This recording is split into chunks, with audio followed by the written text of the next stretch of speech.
l'église du Seigneur.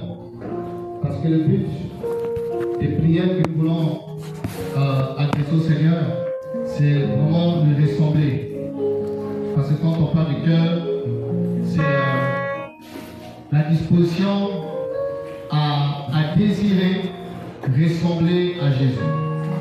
La disposition de vouloir être comme le Seigneur. Parce que nous avons été sauvés pour être comme lui, pour lui ressembler. Et le Seigneur est le modèle du cœur que le Père agrée quand on voit la personne du Seigneur, quand on voit son caractère, quand on voit ses œuvres, quand on voit ses paroles, tout ce qu'il est. Nous pouvons avoir un aperçu, mes amis, du cœur que le Père agrée, le cœur par excellence qu'est la personne du Seigneur. Et le frère a rappelé pendant qu'il priait que tout ce que nous faisons dans nos activités spirituelles, que ce soit exhortation, prédication, séminaire, toutes ces choses, d'accord, sur laquelle est fondée la spiritualité, le but principal de tous les ministères, ou encore des dons spirituels de grâce, c'est pour nous influencer de façon à ressembler à Jésus. Alléluia. Donc le défi c'est ça, le combat c'est ça, être comme le Seigneur. Donc il est question que chacun puisse se revoir, puisse examiner pour voir jusqu'où je ressemble à Jésus. Jusqu'où j'ai les traits de caractère de Christ. Jusqu'où ma façon de marcher, de réfléchir, de parler, de se comporter est semblable à Jésus-Christ. Et aussi longtemps qu'il y aura un écart entre nous et le Seigneur, ça signifie qu'il y a encore du boulot, du travail, mes amis, dans ma vie, dans ta vie, dans nos vies. Et depuis le jour, on verra ça, que chacun de nous a dit oui à Jésus, le Seigneur, par le Saint-Esprit, a commencé des grands travaux. Des grands travaux dans ta vie. Des grands travaux dans ma vie. Des grands travaux dans ton âme, dans ton cœur. Et le but principal de ces grands travaux, mes amis, c'est que nous puissions, comme je l'ai dit, pour ne pas se répéter, manifester Christ, manifester son caractère, manifester sa personnalité, manifester ses œuvres, manifester sa douceur, son humilité, son amour, tout ce qu'il est. Et je crois bien que personne ici présent ne peut dire que ah, moi je n'ai pas de problème. Moi en tout cas, je ressemble à Christ à 100%. Moi, je manifeste tous les caractères, toutes les qualités liées à Christ. Personne ne peut prendre le courage de lever la main pour dire que moi je n'ai pas de problème. N'est-ce pas? Alléluia. C'est la vérité, non? Voilà. J'ai souvent dit que personne ne nous connaît mieux que nous-mêmes. Personne ne nous connaît mieux que nous. C'est-à-dire qu'en dehors du Seigneur, en dehors du diable, pour ceux qui est témoin de ce qu'on fait dans notre côté là, toi-même, personne ne nous connaît mieux que nous-mêmes. Nous connaissons nos qualités, nous connaissons ce qui est bien en nous comme caractère, et nous connaissons aussi quoi? Nos imperfections, nos défauts, nos manquements, nous les connaissons. Donc dans ce programme, il n'est pas question toujours qu'on dise hey, prie, tu connais tes défauts. Alléluia. Tu connais tes manquements par rapport au cœur, par rapport à l'âme. Tu connais là où tu as besoin de la grâce du Seigneur. Donc prenez besoin que toutefois qu'on viendra cette semaine pour la prière, qu'on nous incite, qu'on prie sur nous. Je prie pour ça. Je t'essaie de l'aspect. Seigneur, j'ai un problème d'orgueil, tu pries. Seigneur, j'ai un problème avec la médisance, tu pries. Seigneur, j'ai un problème avec la gestion de l'homme, tu pries. Seigneur, j'ai un problème avec tes pensées, tu pries. Seigneur, j'ai un problème avec la colère, tu pries. Tu cries au Seigneur parce que lui seul peut te sauver. Alléluia. Lui seul peut te transformer. Lui seul peut te façonner. Lui seul peut nous influencer de façon que nous puissions lui ressembler. Et vous êtes d'accord avec moi que le thème de notre programme est assez rare comme programme de 10. surtout dans ces temps de la fin du soir. Un programme où les gens ne viennent pas pour chercher enfants, pour chercher boulot, pour chercher un voyage, pour chercher bénédiction, mais un programme où les gens viennent pour dire Seigneur, mon cœur là, ne va pas. J'ai besoin que tu me touches, j'ai besoin que tu me visites, j'ai besoin que tu me transformes. C'est un programme assez rare. Alléluia. Et ce sont des thèmes ou encore des programmes ou des dispositions qui attirent la présence de Dieu. Parce qu'il aime ça. Qu'on le cherche parce qu'on veut lui être agréable. Qu'on le cherche parce qu'on veut lui ressembler.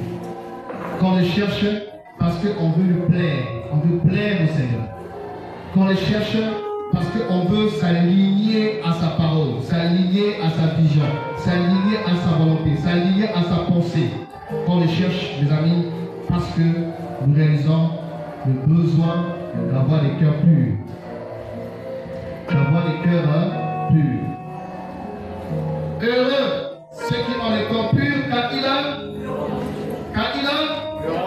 car ils verront Dieu. Donc on voit par là la nécessité, nous allons introduire le programme de la semaine, la nécessité d'avoir des cœurs intègres, des cœurs purs, des cœurs droits, des cœurs justes, des cœurs remplis de la présence de Dieu. Car ils verront Dieu. Parce que souvent il arrive qu'on cherche Dieu sans examiner le cœur. Il arrive qu'on cherche Dieu, on veut le voir par rapport à son foyer, par rapport à son ministère, par rapport à sa famille, par rapport à la nation. Seigneur, on te voir. Mais on oublie heureux ceux qui ont le cœur pur car ils verront Dieu. Ça fait partie des raisons qui empêchent plusieurs des enfants du Seigneur de voir la gloire de Dieu. De voir la gloire de Dieu, de voir le Seigneur. Parce que les cœurs ne sont pas purs. Alors, on va introduire notre programme, on va prendre le passage que nous avons proposé de Proverbe 4, 23. Proverbe 4, 23. Supportez-moi ma fatigue, hier j'ai une secousse de santé terrible. Donc, je me sens encore très fragile, très faible. Proverbe 4, 23.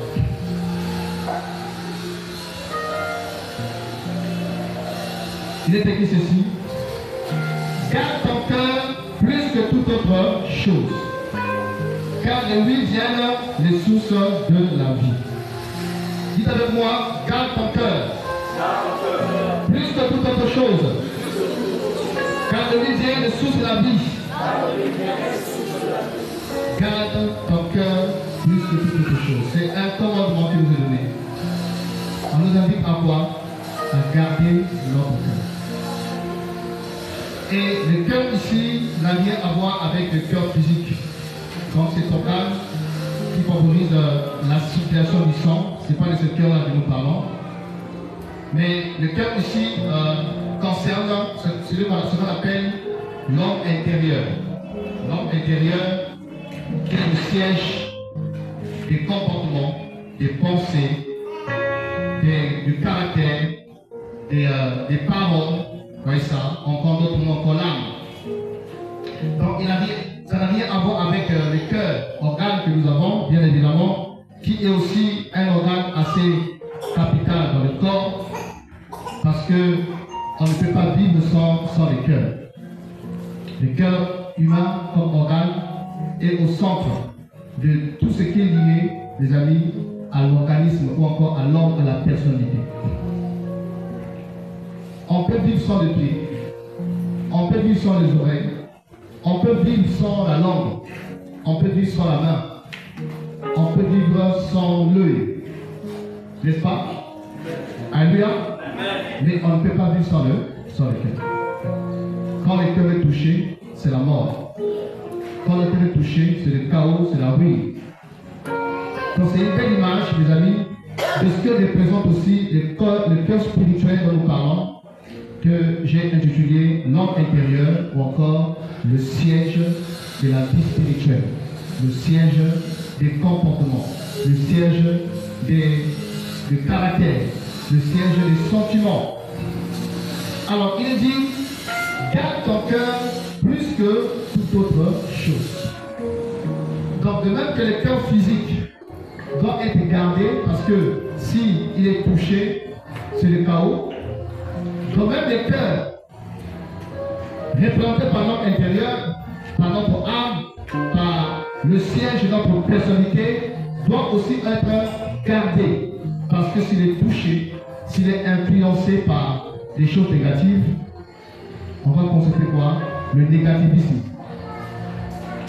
Si le contenu est sale, ça va influencer les paroles, les pensées, les actes. Mais si le contenu est pur et propre, ça va aussi influencer notre conduite et tout ce que nous sommes. Alléluia. Donc on nous invite à garder nos cœurs plus que toute autre chose. En d'autres mots, que nous devons être comme des sentinelles, des gardiens pour nos cœurs. Il n'est pas dit que prie que Dieu garde ton cœur, ou encore que le pasteur, ou encore que ton mari, que ta femme, ou que le frère ou la sœur, toi-même, garde ton cœur plus que toute autre chose. Donc la responsabilité est individuelle et personnelle. Ce n'est pas à moi de veiller sur ton cœur. Ce n'est pas à moi de veiller sur ton âme. Ce n'est pas à moi de veiller sur ton caractère, tes choix, tes pensées. Mais c'est chacun de façon individuelle qui doit veiller, qui doit être une sentinelle. On dit une sentinelle ou une sentinelle? Une.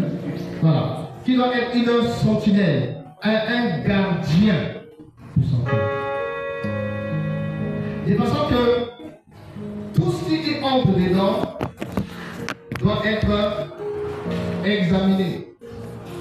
Tout ce qui pénètre ton cœur doit être examiné. Et le cœur a deux portes, les yeux et les oreilles. Ce que nous voyons et ce que nous entendons. Les deux portes de l'âme, les deux portes du cœur, les yeux et les oreilles. Tout ce que nous voyons, tout ce que nous écoutons vont inévitablement se loger dans notre cœur.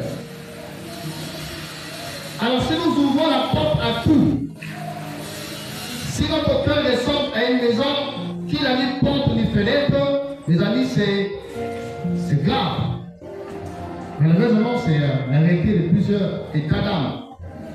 Leur cœur ressemble à une maison qui n'a ni porte ni fenêtre. Donc tout entre, tout sort. Tout entre, tout sort. Il n'y a pas de garde-fou. Il n'y a pas de... On veille pas, il n'y a pas la vigilance. Et le résultat, c'est les mauvais fruits de notre façon de vivre. Les mauvais fruits qu'on peut constater dans les familles, dans les relations, dans l'assemblée, dans l'église. Pourquoi? Parce que l'homme a cessé d'être un gardien et une sentinelle sur son cœur. Il laisse n'importe qui, n'importe quoi entrer et voler sa joie, et voler sa paix, et voler sa quiétude, et voler la sainteté, voler les valeurs, voler les richesses, voler les trésors. Alléluia. Le cœur, Jésus le compare à un trésor. Si on prend Luc chapitre 6, on est là? Alléluia. Luc chapitre 6, je pense qu'il est bon verset.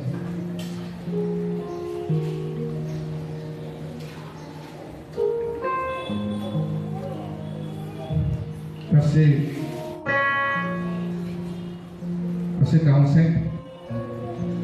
Il est écrit: l'homme bon tire des bonnes choses du bon trésor de son cœur, et le méchant tire des mauvaises choses de son mauvais trésor. Car c'est de l'abondance du cœur que la bouche parle. Donc ici, on nous parle de deux catégories de cœur, encore deux types d'hommes. Le premier, on dit l'homme bon tire des bonnes choses du bon trésor de son cœur. Donc le cœur ici est représenté par quoi? Un trésor dans lequel il y a des choses à l'intérieur. Et le cœur de l'homme bon, il n'y a que des bonnes choses. Vous n'avez pas dit, il devait avoir que de bonnes choses. Donc le cœur comme un coffre-fort, un trésor. Alors tout ce qu'il est, tout ce qu'il fait, sa vie, ses pensées, sa façon d'être, il tire ça de ce trésor. Alléluia. Donc il met sa main dedans, il puise dans ce trésor.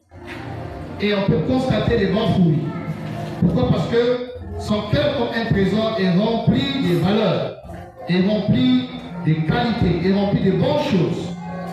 Alors quand il doit parler, quand il doit agir, quand il doit penser, quand il doit faire, quand il doit se comporter, quand il doit marcher, il puise là, il pense ça à l'intérieur.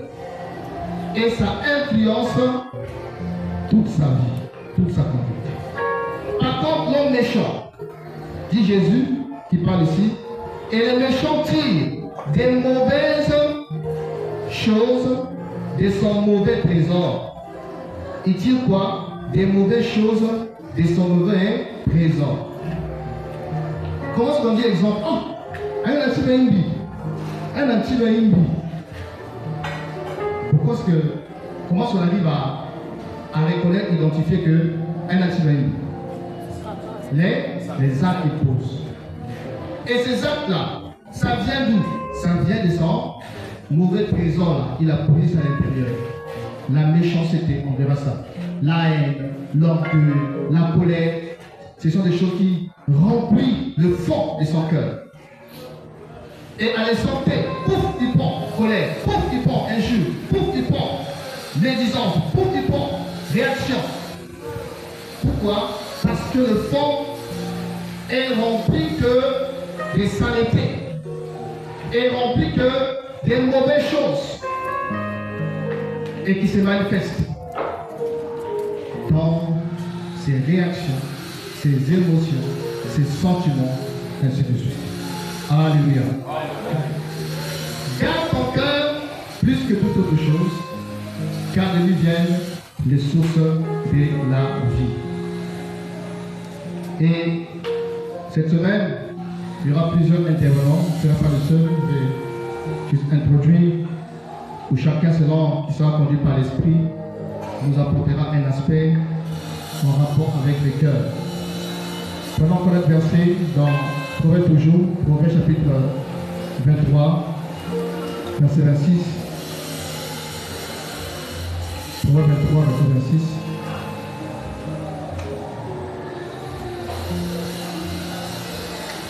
Alléluia.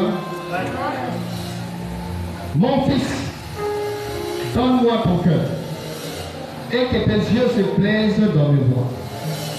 Mon fils, donne-moi ton cœur et que tes yeux se plaisent dans mes voies. Alors ça c'est un père qui est devant son fils et qui fait une demande, une requête à son fils. Et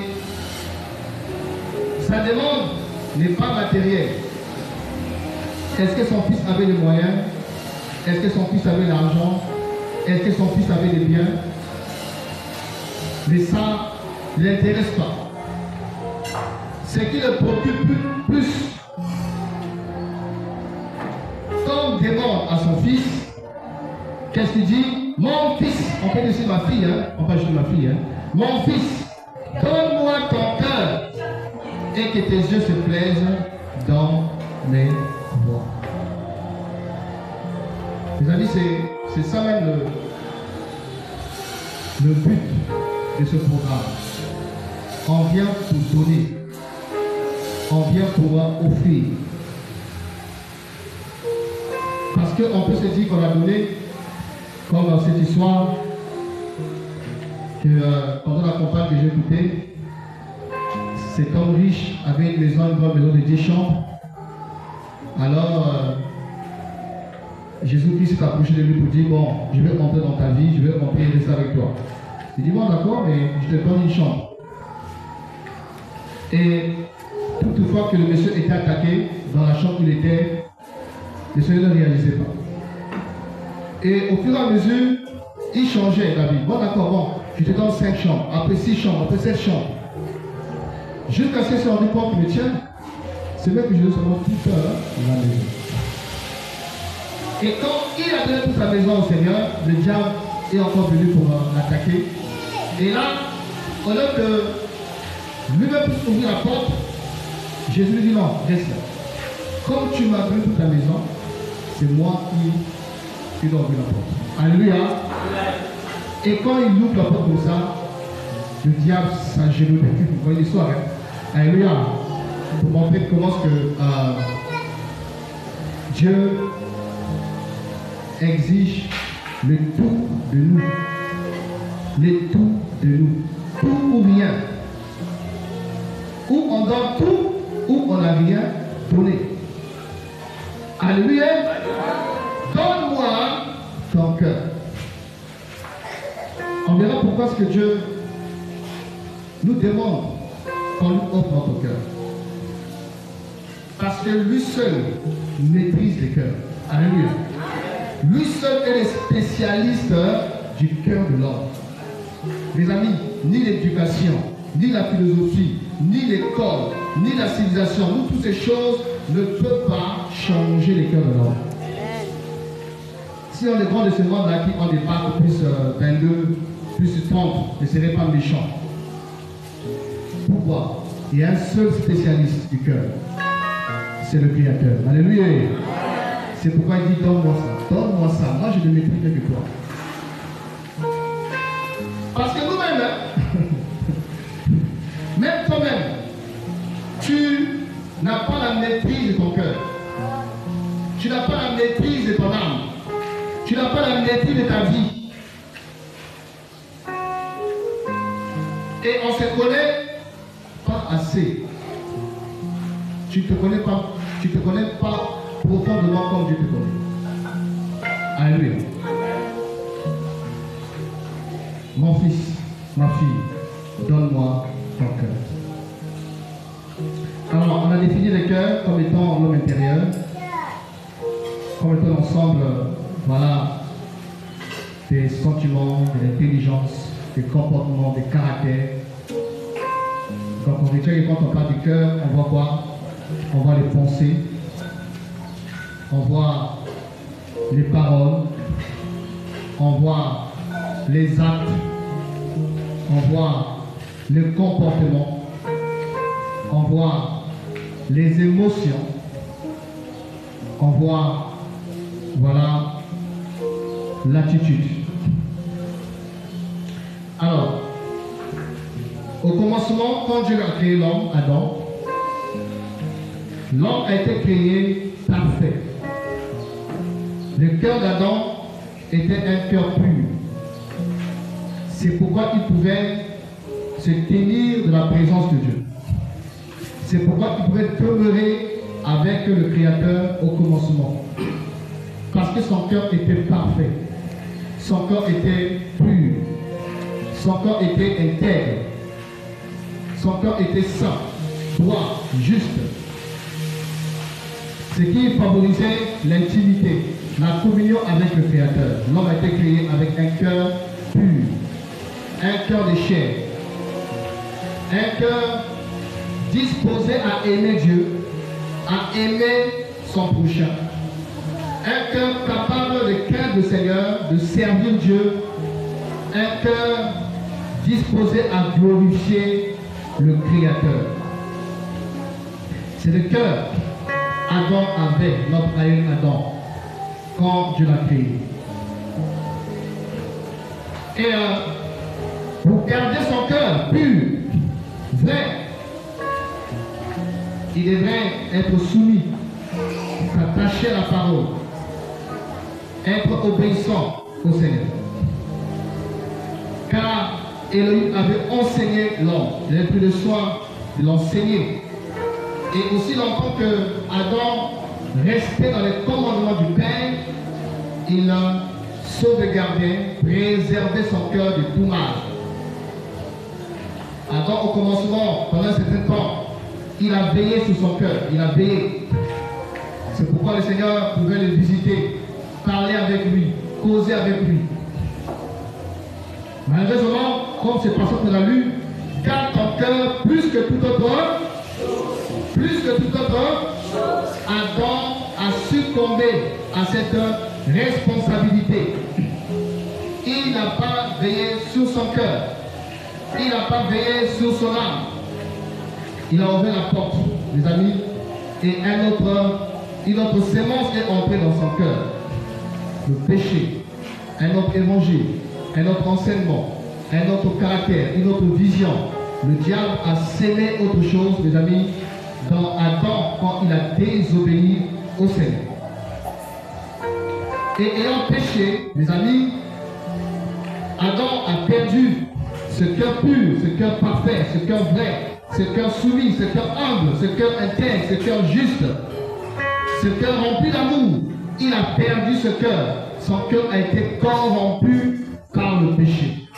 Le péché a détruit tout ce que Dieu avait enfoui dans son cœur. Son cœur était comme un trésor qu'on a lu, un trésor où il n'y avait que de bonnes choses, de bonnes choses, de bonnes choses, de bonnes choses pour la gloire du Père. Mais n'ayons pas veillé, les amis, l'ennemi a volé, comme la parole dit, hein, le diable c'est un voleur, non?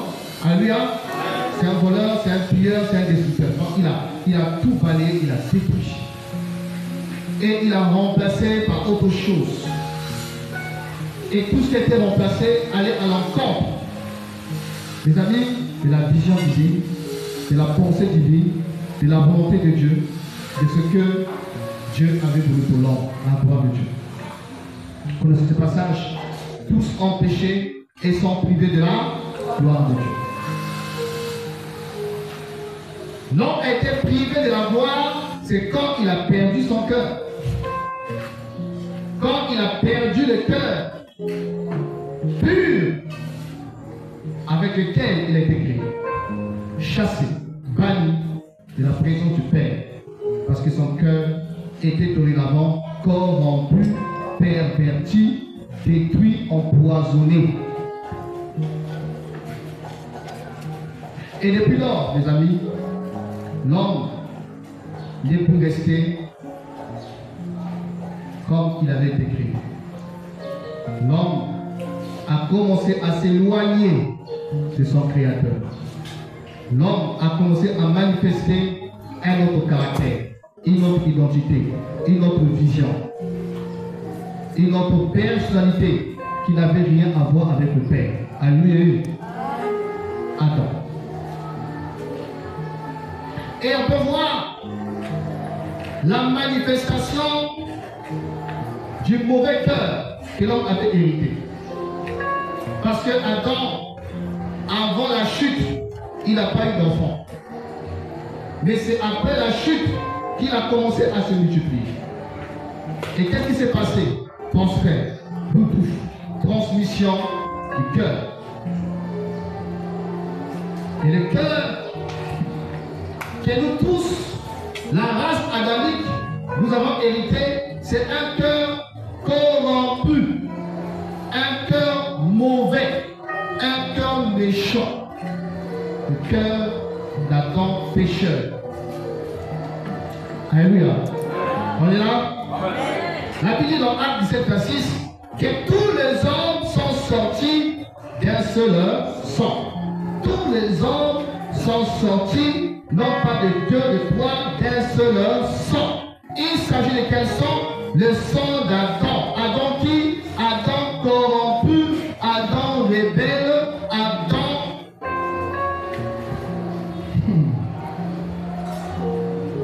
pécheur. Chassé. Et on va voir comment est-ce que dans Genèse 4, après avoir enfanté Caïn et Abel, le cœur mauvais, le mauvais cœur va commencer à se manifester. Ça veut dire que Caïn et Abel vont penser au Seigneur une action de grâce, d'accord? Et comme Caïn était cultivateur et Abel berger, donc ils ont l'intention à penser de pouvoir exprimer la reconnaissance devant le Seigneur. Et Caïn, constatant que son offrande avait été rejetée, par contre celui de son frère Abel avait été agréé, accepté par le Père, qu'est-ce que nous constatons? La nature pécheresse. La nature pécheresse s'est manifestée. Le cœur mauvais que vous et moi avions autrefois, si et seulement si on est le nouveau, mais que certains encore, s'ils ne sont pas les nouveaux. Les mauvais qui se manifestent, jalousie, mensonge. Il va commencer à jalouser son frère Abel, à concevoir des pensées mauvaises. Quand on voit Caïn, on voit la jalousie, on voit la convoitise. Il aimerait être à la place de son cadet. On voit la haine. Il conçoit la pensée de tuer son frère. On voit le mensonge. Dieu lui pose la question: Caïn, où est ton frère Abel? Il dit: je ne sais pas. Il a venu ensemble. Répond Dieu: tu mens. Il dit: je ne sais pas. Suis-je les gardiens de mon frère? Jalousie, convoitise, haine, mensonge. Voilà ça. Rébellion. Dieu lui parle avec douceur. Caïn, pourquoi es-tu irrité? Il dit: le péché est couché à la porte de ton cœur. Toi, domine-le. Parce qu'il en avait la capacité. Il dit: domine-le. Sinon, il va entrer chez toi. Il a méprisé l'interpellation et l'avertissement.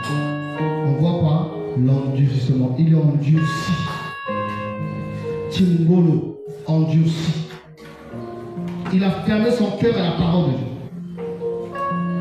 Il a fermé son cœur aux interpellations du Père, qu'il invitait à veiller parce que le mal était prêt à entrer dans son cœur. Donc Dieu l'invitait à garder son cœur plus que toute autre chose parce que le mal devait entrer dans son cœur. Il n'a pas veillé. Le mal est entré. La suite, il tue son frère Abel. Il tue son frère Abel. Premier criminel, premier assassin, Caïn. Voilà le cœur de l'homme naturel.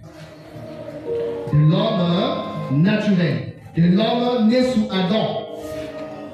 De l'homme né par la femme. Et personne ne peut dire qu'il est moins que Abel. Nous sommes des Abel. Alléluia. Oui. Et l'homme est mauvais sans le diable. C'est-à-dire qu'on peut prendre le diable, tous les démons, on les met dans le cachot. L'homme restera mauvais sans le diable. Et je dis quoi? Je dis quoi? Sans le diable. Sans le diable. C'est-à-dire que l'homme est mauvais sans le diable. Vous comprenez, non? Oui. C'est-à-dire que le diable n'est pas responsable à 100% de la méchanceté de l'homme. Est-ce que vous comprenez? Lui aussi, il a sa part, il aura des comptes avant le Seigneur. Mais le diable n'a pas lié à part. L'homme restera bizarre, méchant, mauvais. Alléluia. Oui. Et on va voir que au chapitre 5, chapitre 6, la Bible dit que l'humanité va se multiplier. Et plus la terre se multipliait, plus les cœurs des hommes s'éloignaient vers le Créateur. Genèse chapitre 6. On est là? Alléluia.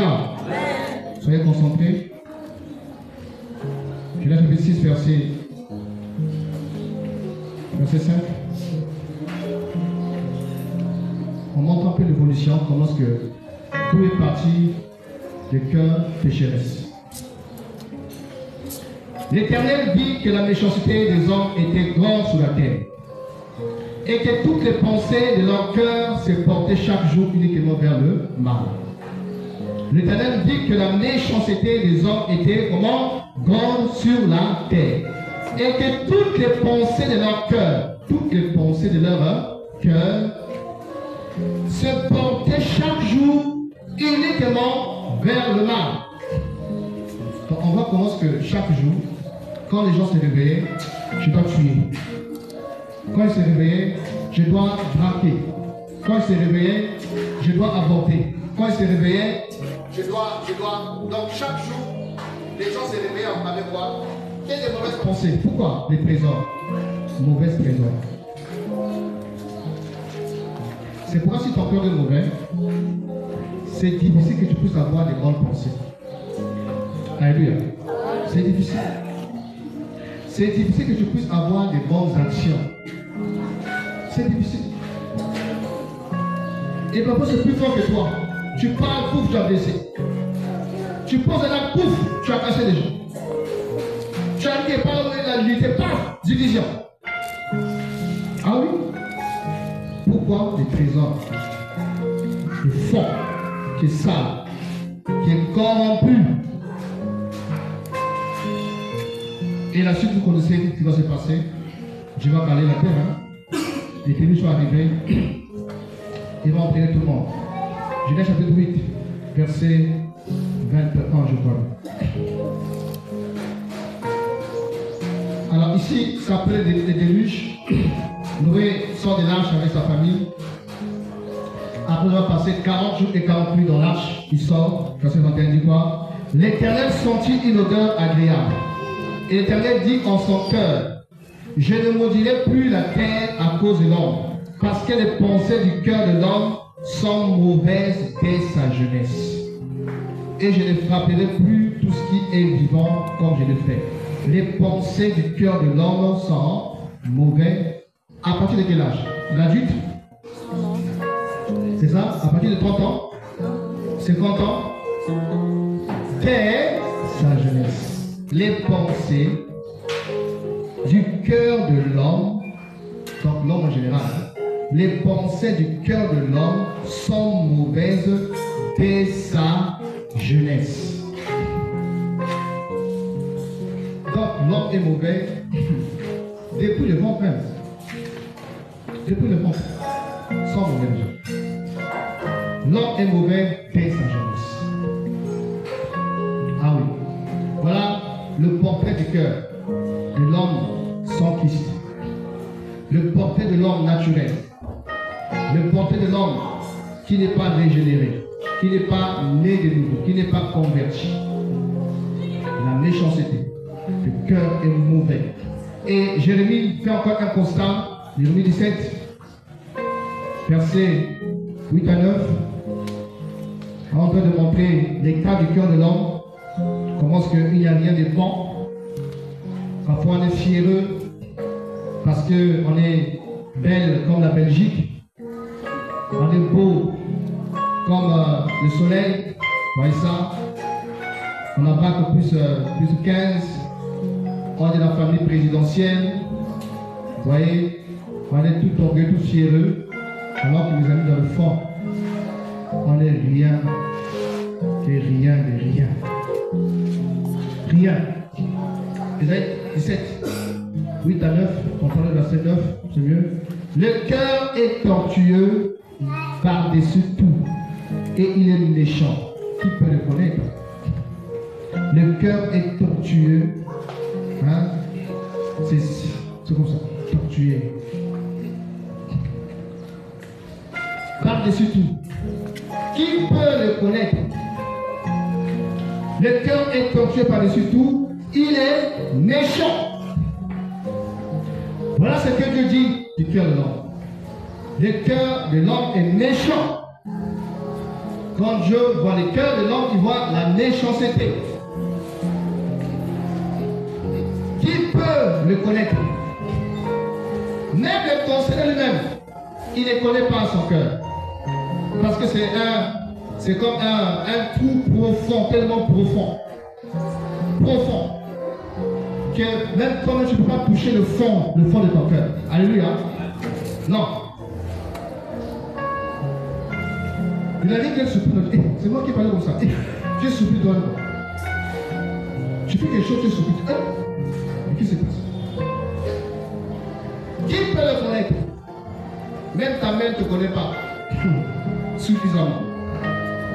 Même ton père qui t'a né ne te connaît pas suffisamment. D'où le prophète qui dit que Bate Butaka, Moana, Butaka de Tima. Par exemple, Botaka, Malate, Botaka Mutima.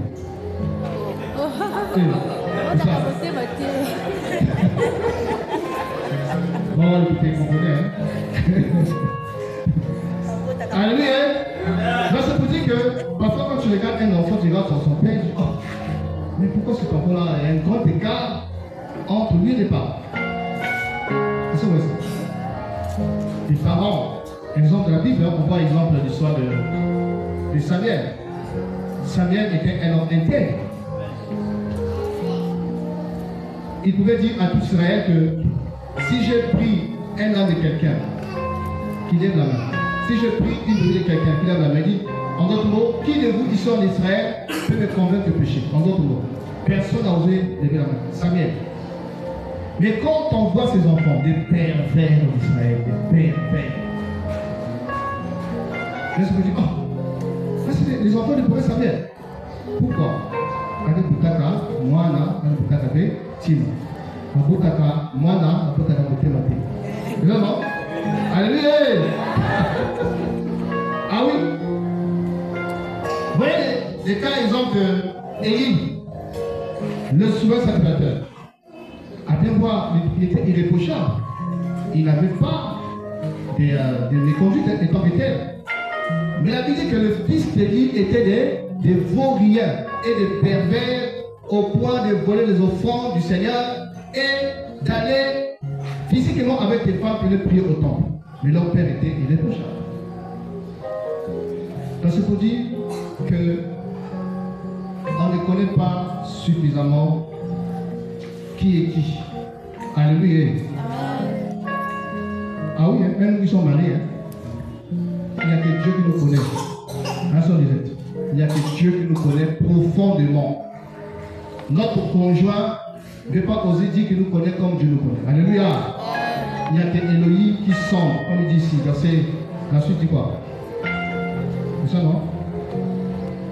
Moi, l'Éternel, je prouve les cœurs, je sonde les reins pour rendre à chacun selon ses voies, selon le fruit de ses œuvres. Donc, qui peut le connaître? Il se tape la papier. Que moi, l'Éternel, je sonde les reins. Donc, c'est-à-dire que je connais les profondeurs de l'homme, les profondeurs de l'âme, les profondeurs du cœur de l'homme. Je sonde les profondeurs. C'est pourquoi il peut dire, mon fils, donne-moi ton cœur. Parce qu'il le connaît. Et il peut le façonner. Il peut le transformer. Il peut l'influencer. Et faire de nous des personnes totalement transformées. Donc voilà ce qui est devenu le cœur de l'homme après la chute. Méchanceté, tortueux, des pensées mauvaises, la haine, la jalousie, toutes ces choses. Et dans Ézéchiel, l'image qui est présentée, c'est le cœur de pierre. Ça, il dit, j'ôterai le cœur de pierre et je vous donnerai des cœurs de chair. Donc des cœurs de pierre. Vous voyez, la pierre est dure. Ça nous parle de quoi? De l'endurcissement. Amen. Prenons Marc 7. Marc 7. verset 21. Jésus ici aussi nous donne le portrait du cœur de l'homme. Tout ce qu'on a dit, Jésus continue ça ici. Dans Marc 7, 21, il dit ceci. Car c'est du dedans, c'est du cœur des hommes que sortent les mauvaises pensées, les adultères, les impudicités, les meurtres, les vols, les cupidités, les méchancetés, la fraude, les dérèglements, les regards envieux, la calomnie, l'orgueil, la folie. Toutes ces choses mauvaises sortent du dedans et souillent l'homme. Jésus, c'est du dedans du cœur de l'homme qui sortent toutes ces saletés. L'orgueil, le cœur. La cupidité, l'amour de l'argent, le cœur. On y reviendra dans le détail pour expliquer un peu chaque aspect. La folie, la calomnie, les impudicités, les meurtres, les mauvaises pensées, les adultères, toutes ces choses mauvaises, dit Jésus, viennent d'où? Du cœur de l'homme. Alors si quelqu'un est dans ces choses-là, ça révèle tout simplement ce qui occupe son cœur. C'est par l'abondance du cœur que la bouche parle. Un cœur qui aime la nourriture, une personne qui aime la nourriture, vous allez remarquer qu'il parle beaucoup de la bouffe. Même c'est passer toute une journée sans parler de la nourriture. Ah, ma Dieu, c'est la nourriture. Ah, ma Dieu, c'est la un cœur, qu'est-ce que c'est? Un cœur qui est rempli d'impudicité, on va voir, il ne peut pas laisser passer une femme passer. Ouais, toujours des yeux, quand on a dit, hein, les yeux insatiables au péché, toujours. Hein? Quand il regarde les sœurs à l'église, lui il regarde les arachides. Les arachides en monde. Pourquoi? Le cœur rempli de méchanceté, de saleté. Alléluia. On a pas dit? Alléluia.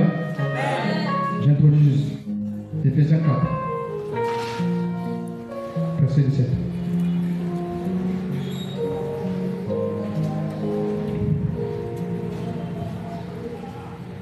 Voici donc ce que je déclare dans le Seigneur.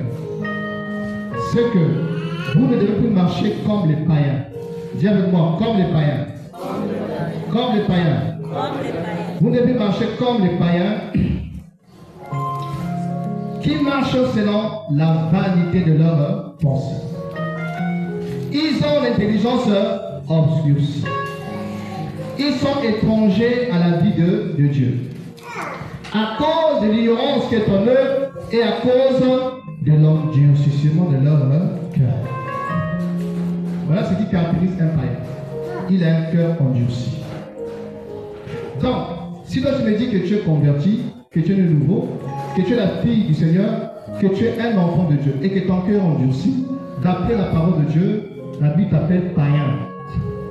Un cœur endurci est la caractéristique des païens. Ça fait partie des critères des païens.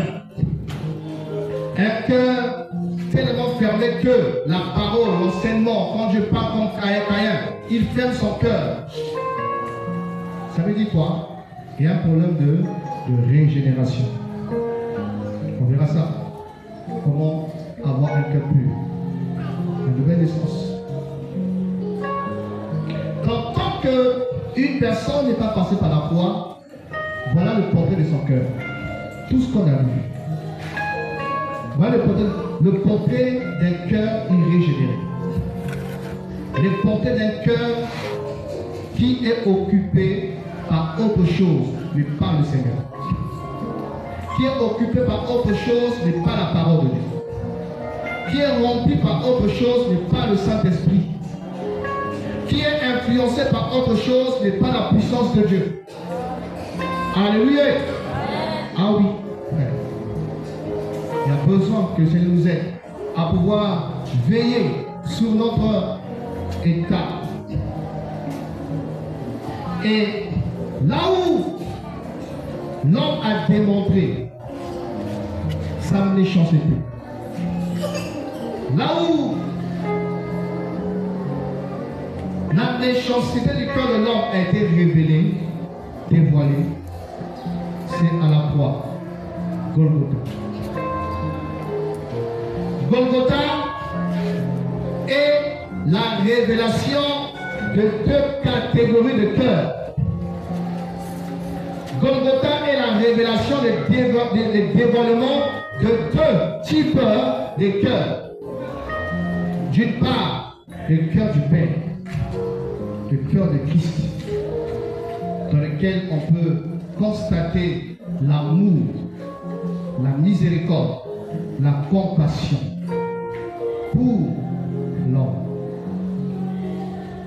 À Golgotha, on voit le cœur du Père qui s'est dévoilé.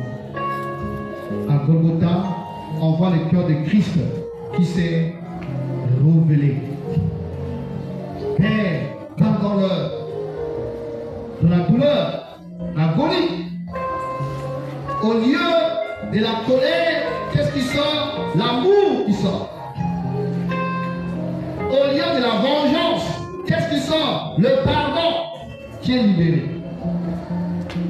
Au lieu du ressentiment, mais c'est la miséricorde qu'il a manifestée, le cœur de Christ. Et c'est ce cœur-là, les amis, pour lequel cette semaine nous voulons prier. Alléluia! Pour que le Seigneur les visite, te visite. Comment découvrir le contenu d'un cœur? C'est par la pression. Quand on presse un fruit, ton sommeil à toi, tu vas du jour. Quand Christ a été pressé, qu'est-ce qu'on est sorti? Que la gloire de Dieu, que la volonté de Dieu, que la parole de Dieu. Pressé à Gethsémani. Mais toutefois, non pas ce que je veux, mais qui par tout son fait. Et plus encore aujourd'hui, moins de pression, moins de bousculade, c'est la colère qui se manifeste. C'est la froideur qui se manifeste. C'est les ressentiments qui se manifestent. C'est d'autres fruits qui n'ont rien à voir avec Christ. D'autres fruits qui n'ont rien à voir avec la parole de Dieu. Golgotha, c'est aussi là où le fond du cœur de l'homme a été dévoilé. L'homme qui s'est permis de crucifier son Créateur. L'homme qui a rejeté son Créateur. L'homme qui a oublié cet homme qui pendant 3 ans et demi n'a fait que du bien à leurs malades, n'a fait que du bien à leur famille. Jésus-Christ. Parcourant les villes, les villages, faisant du bien d'après Actes chapitre 10, 43. Dit que Jésus-Christ allait des lieux en lieu faisant du bien. Mais à Golgotha, l'homme a préféré Barnabas. L'homme a préféré le mal. L'homme a préféré l'injustice. L'homme a préféré les ténèbres. L'homme a préféré la sorcellerie. L'homme a préféré la méchanceté. L'homme a préféré la criminalité. L'homme a préféré, les amis, le mal, les ténèbres à la lumière. Il était en face, les amis, d'un choix crucial entre la lumière et les ténèbres, entre la vie et la vérité. Et l'homme a préféré les ténèbres, disant crucifiez-le. Mais qu'a-t-il fait? Crucifiez-le. Nous ne voulons pas qu'il règne sur nous. Golgotha, l'homme rejette son Créateur. L'homme réunit son Créateur, le Sauveur. Il ne veut pas qu'il règne sur nous. Il a participé. Golgotha, la croix, le dévoilement des deux cœurs, l'homme et le cœur. Ça veut dire que un cœur qui n'est pas régénéré n'a pas de limite. Est capable de faire des choses qu'on ne peut pas imaginer. Alléluia. Vous avez vu ce qui s'est passé? Vous avez passé de cette histoire où cet homme marié, je ne sais pas, le marié avait une copine qu'il gérait et la femme avait des enfants et abandonné par son mari. Alors cet homme-là est entré dans sa vie, a commencé à l'accompagner, à l'entretenir, à prendre soin de cette femme. Et après, il y a eu un rapprochement entre la femme et le père des enfants. Ils ont pensé renouer leur relation, se rétablir, se mettre ensemble. Et quand cet homme qui l'entretenait a appris que la femme voulait repartir chez son mari, il lui a fixé un rendez-vous. Et dans les sacs, il avait mis un couteau. Et pendant qu'ils étaient là, certainement, la femme lui a fait connaître sa position que ce n'est plus possible qu'on se mette ensemble parce que je vais regarder le père de mes enfants. Le type a pris le couteau, il a égorgé. En plein jour, hein, en plein jour. Il a égorgé la femme. Après, il a pris le couteau, il s'est piqué. Et quand les gens ont vu le temps d'arriver là trop tard, lui, il s'est mis le couteau. Donc, la fille est morte, le monsieur aussi est mort. Vous voyez les gars? Quoi est capable un cœur irrégénéré, un cœur qui n'est pas contrôlé par Dieu, un cœur qui n'est pas soumis à la parole de Dieu, un cœur qui n'est pas influencé par Dieu, cet homme, il est capable de faire. Alléluia. Tous les mots qui minent